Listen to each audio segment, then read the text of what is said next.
Okay, perfect. Well, thank you, Eda, so much for making time to talk with me about your chapter. It's my pleasure. Appreciate it. Thank you. My first question is, just Okay. from a general perspective, what is it that interests you about exploring the emotional aspects of learning? I have a PhD in educational technology field, so I have a strong interest in emotions, how emotions impact learning outcomes. And so during my dissertation, I built and tested a model about emotions, achievement emotions, emotions antecedents, achievement emotion, and emotion regulation strategies, and how this impact student engagement in an online learning environment. So, according to my results,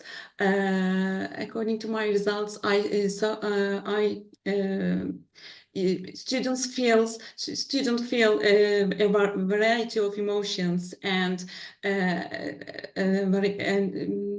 they use suppression and reprisal strategy. And in our model,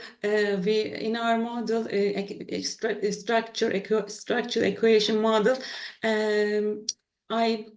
I found that achievement emotions antecedents in this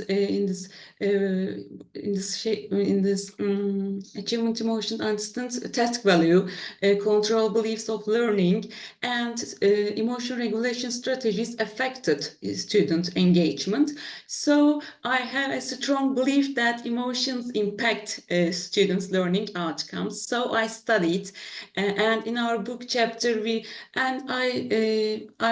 I think that we should look the emotional process, the students' emotional process in a more holistic way.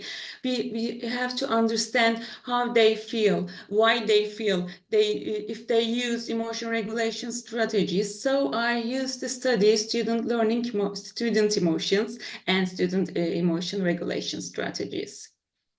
I thought it was really interesting, not just that you explore emotions from different perspectives, but also how they can be regulated, and also how students can become more aware of the strategies that they're using to regulate their emotions. I thought that was really Yes. interesting.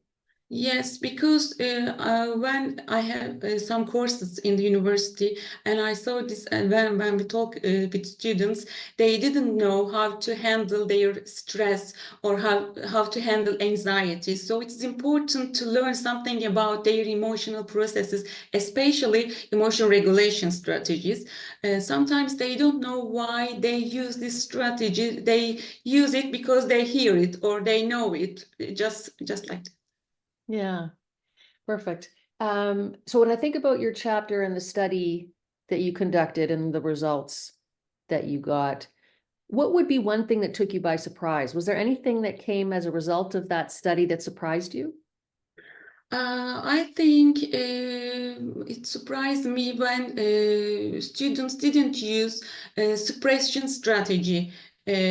Because when in my doctoral dissertation, for example, suppression is used more by male students, and I expected that students use suppression in more stressful situation, for example, in a group project, but they didn't use suppression. It makes me happy because suppression is not a useful strategy for emotion regulation process. So and then I expect that students feel or experience a variety of emotions, and students say that, but especially emotion regulation strategy suppression, it's a little surprises me. Great. Okay, thank you.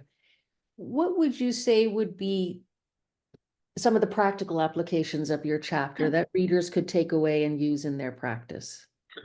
For example, we can say that instructors can bring emotion regulation to, emotion regulation to their teaching by incorporating strategies into their curriculum.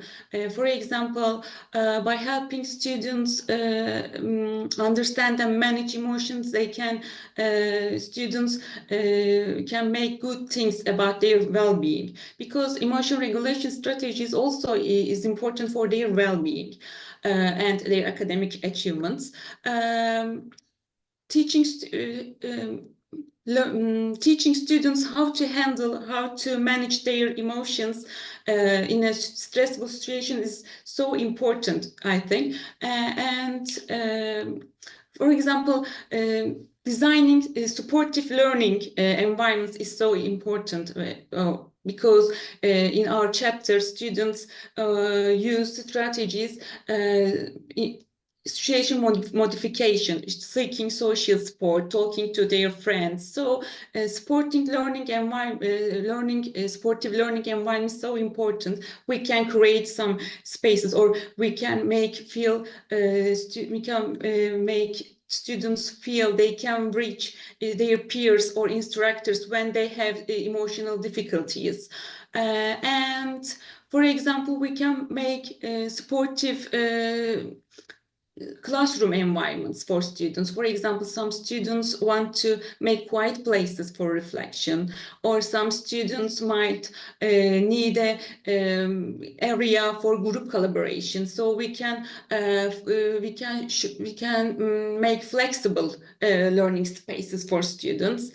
And on a broader level, we can say that policymakers or administrators can make some training for teachers, because if a teacher knows how to manage or how to teach their students in a stressful situations, it's very important for students too. And if teachers know how to handle their own emotions, it's so important. So the policymakers and administrators can make some training for teachers, I think. And also schools should make some counseling programs or training programs to teach how to handle stressful situations or successful emotion regulation skills, because it's very important for student well-being and also academic outcomes. So it's important to equip students with successful emotion regulation skills, I think. So we can say that we are in our chapter, we can provide this to the readers.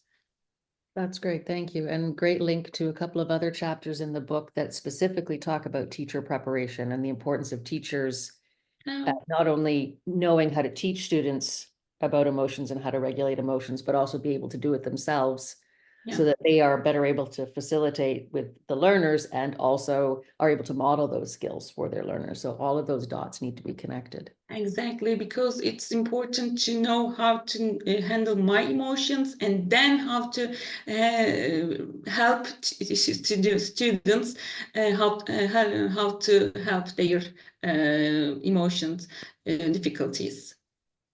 Perfect. That's great. Thank you, Ada. That's perfect. Thank you.